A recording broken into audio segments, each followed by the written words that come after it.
안녕하세요. 최신 IT 테크 소식을 빠르게 전해드리는 모태 솔로몬입니다. 오늘은 갤럭시 액티브 워치 2를 리뷰해보려고 준비를 해봤는데요. 이렇게 뒤늦은 리뷰를 하는 이유는 요즘 기온이 점점 높아지면서 야외 활동하기가 좋습니다. 그래서 자전거 라이딩 하면서 내비게이션으로 이용하면 좋을 것 같다는 생각에 준비를 해봤는데요. 실제로 갤럭시 액티브 워치 2에서 네이버 지도를 실행해 길찾기를 하면 자동차 내비게이션처럼 음성 안내가 되기 때문에 편리하더라고요. 자전거에 내비게이션을 설치하려고 하면 여러 장비를 달아야 합니다. 장착한 상태에서 라이딩을 즐기다가 잠시 가게에 들러갈 때 그냥 놔두고 들어가면 다른 사람이 훔쳐갈 수도 있죠. 하지만 스마트워치는 항상 손목에 차고 다니니까 이런 걱정으로부터도 약간은 더 안심이 됩니다. 라이딩 한번 하는데 이것저것 챙기다 보면 하루에가 다 져버릴 수가 있는데요. 그래서 간편하게 자전거 내비게이션 이용 방법을 생각한 끝에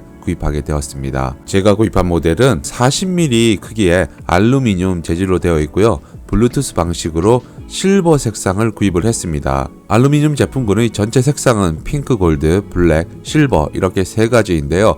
개인적으로 가장 깔끔하고 가벼운 인상을 주는 색상은 실버가 가장 나은 것 같아서 선택을 한 겁니다. 가격은 삼성전자 홈페이지에는 29만 9,200원으로 되어 있지만 온라인에서는 20만원대 초반까지도 구입을 할 수 있는 수준이라서 그렇게 부담스럽지는 않은 것 같습니다. 요즘 출시되는 중국산 스마트워치 쓸만한 것들도 20만원 가까이 한다는 점을 생각한다면 AS를 생각하더라도 삼성이 훨 나은 선택이 될 수 있을 것 같은데요. 단순히 우리나라 브랜드라서 선택한 것이 아니라 디자인도 아주 깔끔합니다. 특히 터치 베젤로 디스플레이 자체가 넓어져서 훨씬 시원스럽게 화면을 볼 수 있는데요. S 아몰레드를 적용해서 생각보다 색감도 좋고 선명하더라고요. 다만 원형으로 된 디자인이라서 그런지 앱의 배치에 있어서는 화면상 공간 활용이 효율적이지는 못했습니다.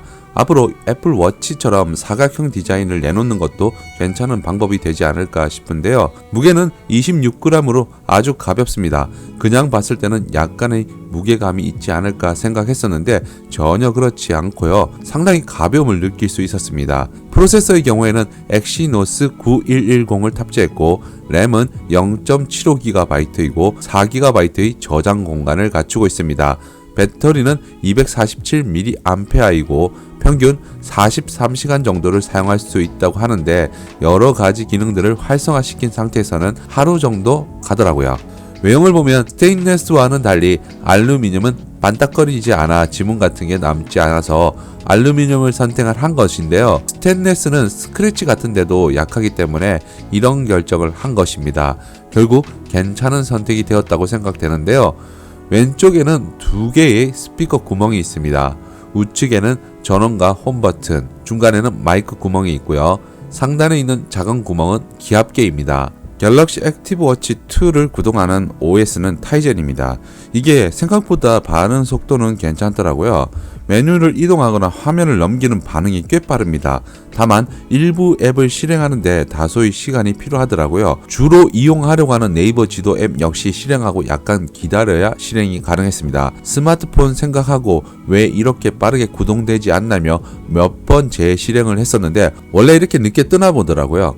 페이스워치의 경우에는 기본적으로 다양하게 제공이 되고 있습니다. 하단에 표시되는 정보들은 꾸미기 메뉴를 통해서 본인이 필요한 것들로 배치해 둘 수가 있는데요. 메탈 느낌이 나는 워치 페이스의 경우에는 빛의 각도에 따라 반사되는 느낌을 표현한 것도 재미를 주는 것 같습니다. 그런 만큼 진짜 시계로 착각할 수 있을 것 같은데요. 하지만 해상도가 360곱하기360으로 다소 낮다는 것은 약간의 아쉬움으로 남습니다. 저는 노안이어서 가까이에 있는 것을 자세하게 확인하는 게 거의 불가능하지만 사진 촬영을 해서 확대를 하게 되면 픽셀이 어느 정도 느껴집니다. 디스플레이 가생이 쪽에는 베젤이 있습니다. 이것을 터치 베젤이라고 하는데 이것을 이용을 해서 메뉴들을 선택할 때 좀 더 편리하게 선택을 할 수 있습니다. 하지만 착용 시에 원치 않은 오동작으로 인해 잘못 눌러질 때가 있어 저는 꺼놓고 사용하고 있는데요. 간단하게 터치 베젤 기능을 온, 오프 시킬 수 있으니 큰 문제가 아닐 것 같고요.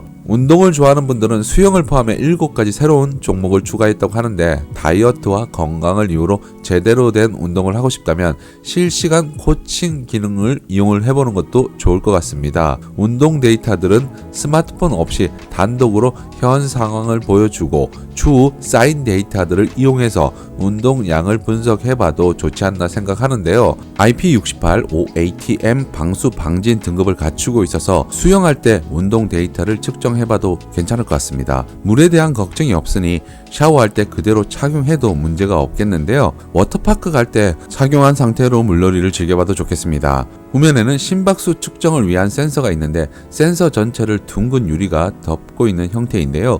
위쪽에는 갤럭시 워치라는 영문 문구가 적혀 있는 게 조금은 고급스럽게 보이더라고요. 여기서 한 가지 조금 걸리는 게, 여름에 땀이 많이 날 때 유리 덮개가 피부를 뒤덮고 있어 땀띠 같은 게 생기지 않을까 하는 걱정입니다. 안 그래도 땀이 많이 차는 체질이라 조금 신경 쓰이는데요. 이 부분은 여름에 착용해봐야 알 수 있을 것 같고요. 두께는 10.9mm로 다소 두꺼워서 착용한 상태로 집안일을 할 때 이리저리 부딪히기도 하는데요.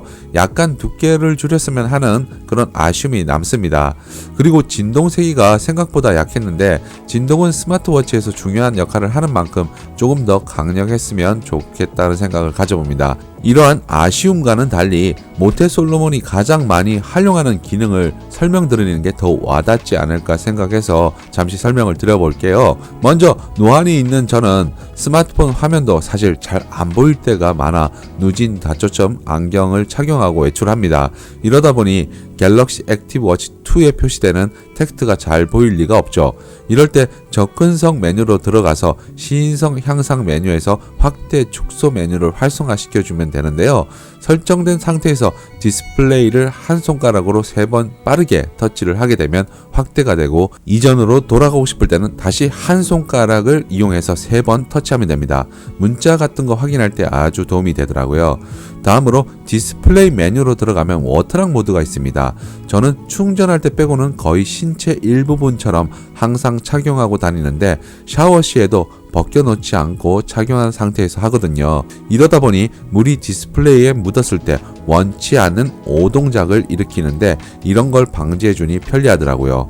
무엇보다 편리한 점이라면 문자를 갤럭시 액티브 워치 2로 보낼 수 있다는 점인데요. 문자를 하나하나 입력하는 게 아니라 빅스비를 이용해 나의 음성을 텍스트로 변환하여 상대방에게 보낼 수 있다는 점입니다. 손 하나 까딱하지 않고 문자 내용을 작성하고 전송까지 모두 끝낼 수 있는데, 자전거 라이딩을 하다가 중간에 문자를 확인하고 단문자를 보낼 때도 유용합니다. 전화를 걸 때도 빅스비를 이용할 수 있고, 스피커가 내장되어 있어 핸즈프리로 이용하기에도 괜찮은데요. 단 너무 시끄러운 곳에서는 쓰기가 좀 힘들겠죠. 이외에 빅스비를 이용해서 갤럭시 액티브 워치 2의 여러 기능을 컨트롤할 수 있는데요. 예를 들면 밝기나 볼륨 조절 같은 거, 이런 것들이 해당되고요. 갤럭시 액티브 워치 2 아이콘이 작다 보니까 저같이 손이 큰 사람들은 오동작을 일으키기 딱 좋습니다.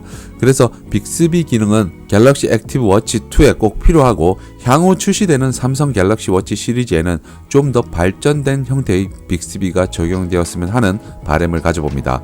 참고로 갤럭시 액티브 워치 2와 연결된 스마트폰은 갤럭시가 아닙니다. LG V50 ThinQ인데요. 갤럭시 웨어러블 앱을 설치하고 회원 가입을 한 뒤에 빅스비를 이용하는데 전혀 문제가 되지 않고 잘 인식도 했습니다. 마지막으로 가장 중요하다 생각하는 것은 네이버 지도를 이용한 내비게이션으로의 활용입니다. 갤럭시 액티브 워치 2에 스피커가 달려있고 최고 볼륨으로 설정한 상태에서 이용을 하면 간편한 내비게이션이 됩니다. 인도 참치 X시까지 직진. 인도 참치 X시에서 오른쪽 방향. 목적지를 음성으로 말한 뒤에 설정하고 길 안내를 시작하면 자동차 내비게이션만큼은 못하지만 자전거에는 충분히 만족스럽게 사용할 수 있는데요. 자전거 자체에 스마트폰 내비게이션 장비를 설치하면 비용도 많이 들어가고 떼었다 붙였다 번거롭잖아요. 이런 불편함을 해소할 수 있다는 측면에서 라이더에게는 유용한 아이템이 될 수 있을 것 같습니다. 이렇게 갤럭시 액티브 워치 2를 사용해본 뒤늦은 리뷰를 해봤는데요. 별도로 구입한 크래프트 클립 스트랩을 끼웠더니 멋스럽게 변신합니다. 괜찮은 스트랩이 있다면 매번 바꿔 착용하면 심심함을 달래줄 수 있을 것 같은데요. 아무튼 저는 라이더 입장에서 볼 때 편리하게 사용할 수 있어 앞으로 활용성이 더욱 기대가 됩니다. 자, 이렇게 오늘은 갤럭시 액티브 워치 2를 소개를 해드렸고요. 제 영상이 도움이 되셨다면 구독과 좋아요, 여기에 알림 설정까지 함께 해주시면 너무너무 감사하겠습니다.